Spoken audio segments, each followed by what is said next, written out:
Halo, selamat pagi. Saat ini Anda menyaksikan Berita Banten bersama saya Rusdi Maulana. Sejumlah informasi aktual dan menarik akan kami hadirkan untuk Anda. Dan berikut 3 berita utama pagi hari ini. Berbekal senjata tajam, 2 kelompok remaja tawuran.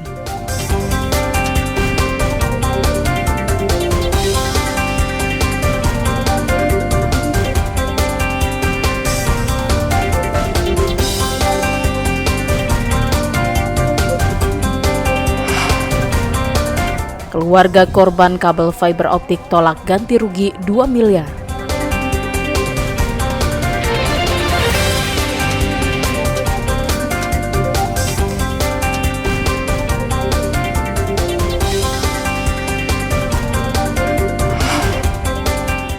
Penemuan jasad bayi di tempat sampah.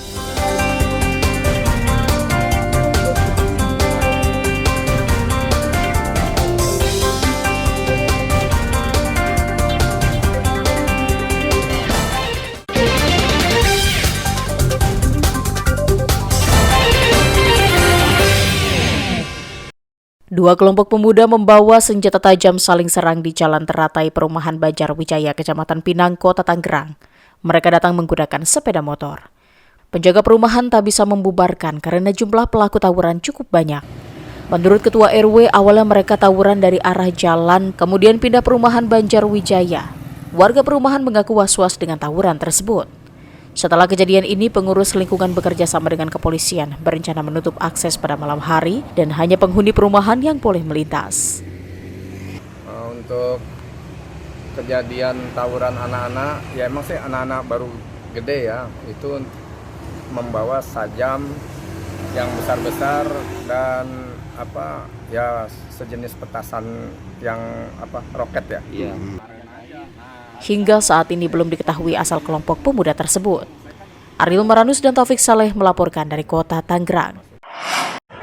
Seperti inilah kondisi puluhan kabel fiber optik yang melintasi terowongan jalan tol yang berada di Kecamatan Kibir.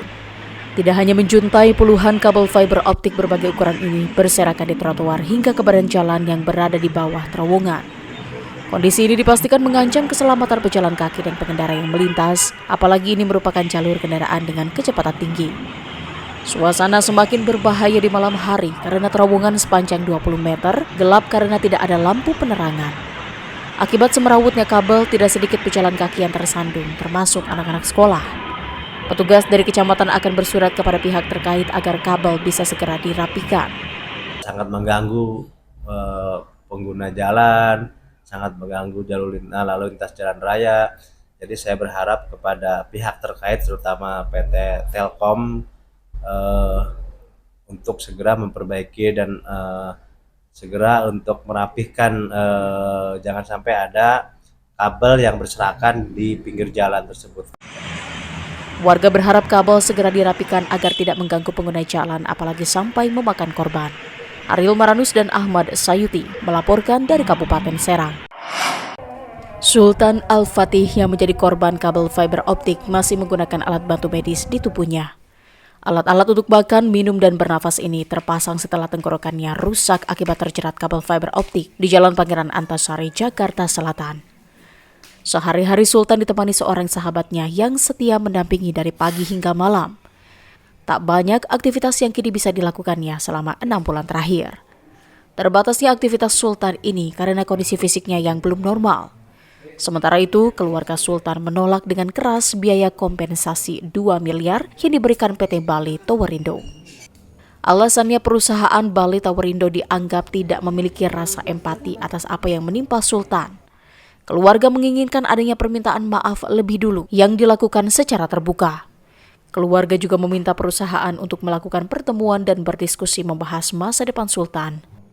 Saya tolak, saya tolak itu. Gitu loh. Karena kalau bicara lagi tentang 2 miliar, saya jelas tolak karena ini sudah tidak beretika, sudah tidak lagi kemanusiaan, hanya diukur dengan uang. Buat saya besar, tapi buat anak saya tidak tahu, harus bicara data dan fakta. Ini keras saya kalau ini. Keluarga sudah menyiapkan langkah hukum jika PT Bali Towerindo tidak juga menunjukkan itikat baik. Ariel Maranus dan Syahbudin Natar melaporkan dari Tangerang Selatan. Pasar Induk Raus sebagai pasar terbesar hingga saat ini pengelolaannya masih tertinggal. Kesemrawutan pasar dikeluhkan oleh sejumlah pedagang. Himpunan Pedagang Pasar Serang mengeluhkan minimnya fasilitas dan sarana prasarana, salah satunya trotoar yang tertutup oleh pedagang kaki lima. Para pedagang mengadu ke pemerintah Kota Serang untuk mendorong pengelolaan pasar Rawu agar lebih baik. Fasilitas umum buat dagang, terminal buat dagang, apa buat pedagang, akhirnya apa yang terjadi? Pasar Rawu tidak aman dan nyaman. Akhirnya pengunjung juga tidak mau.